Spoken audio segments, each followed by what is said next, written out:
welcome and welcome back to my channel. If you are a returning subscriber, my name is One Day. I am doing a series on my channel called Inside the Abroad Life, basically talking about all of my experiences living as an immigrant in the United Kingdom. In today's video, I'm going to be giving reasons why I think that it's better to live in a student accommodation if you're traveling to the UK for your master's degree or as a student in general. The first thing on my list has to be community. You're going to a country where you most likely would not know anybody, or even if you do, they might not be in your immediate environment. So, for example, you might be in London and know somebody in Birmingham or know somebody in Manchester. That is great, but they will not be able to offer you any immediate help if you ever need it because they're just too far away from you. So, you need a community of people close to you. I was very lucky to get an apartment that was filled with majorly Nigerians. We had people from other places, but it was mostly Nigerians, and that really provided a strong sense of community for me. I didn't feel depressed. I wasn't lonely. I always had people looking out for me. There have been instances where, we ask each other, oh, I never see this person today. I never see that person today. We want to know, what are you at home? Did you go to work? How are you?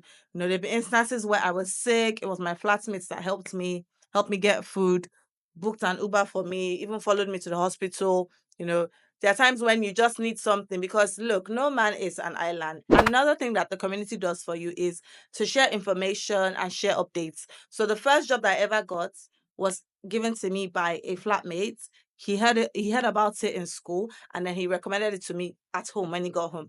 When I changed my jobs as well, it was from somebody else in that building, but another floor. So information, not just about work, even about school.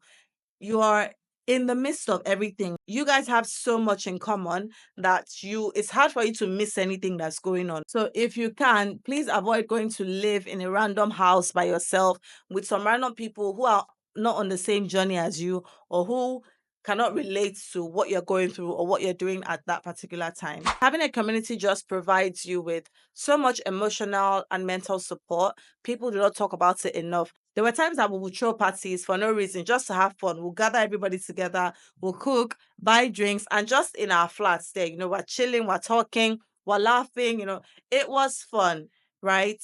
I remember we threw a birthday party for one of our neighbors downstairs, and when her friends came from outside, they were wondering, they were like, you've only been in the UK for a few months. Where did you find all of these people that are celebrating you like this? And she was like, here, I found them here. We all live together and we're all friends. I also had a birthday party. People were around, people came. I had fun.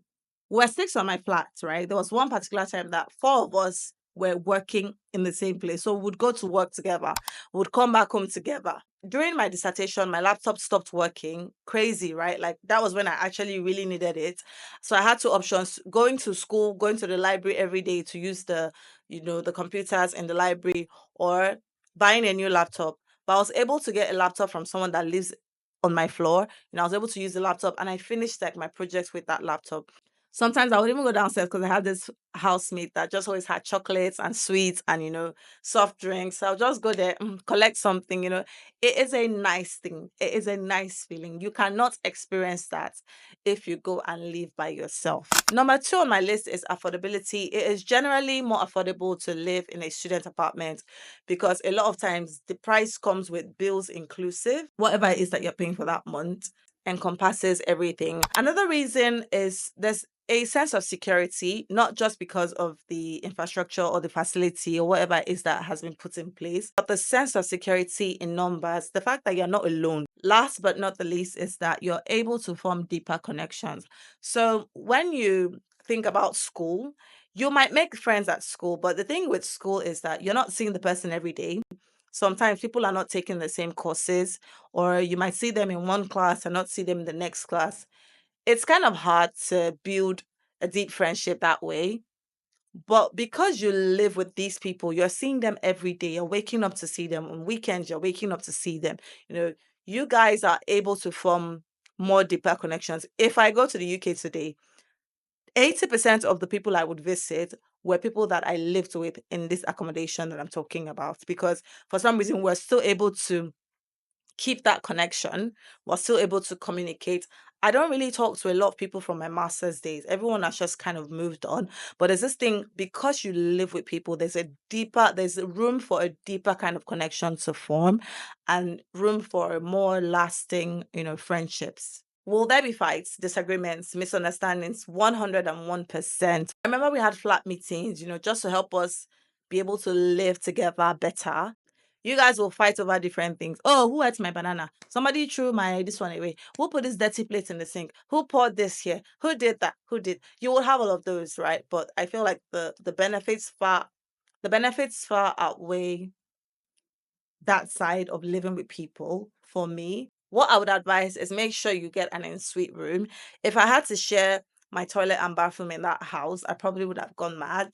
So at least I have, my own toilet and bathroom and my room where if I don't want to deal with whatever is going on outside, I can just stay in my room. That's it for the video, guys. I hope I've been able to convince you to stay in a student apartment if you are going to the UK for your master's. As much as you can, try to research where you're going to live. Even though I didn't do that, I guess I was lucky. I just took the first and the cheapest apartment that came my way, and it turned out to be great.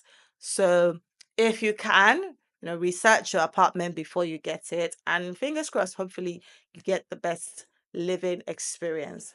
Make sure that you like, you subscribe, you share, and I will see you in the next video. Bye.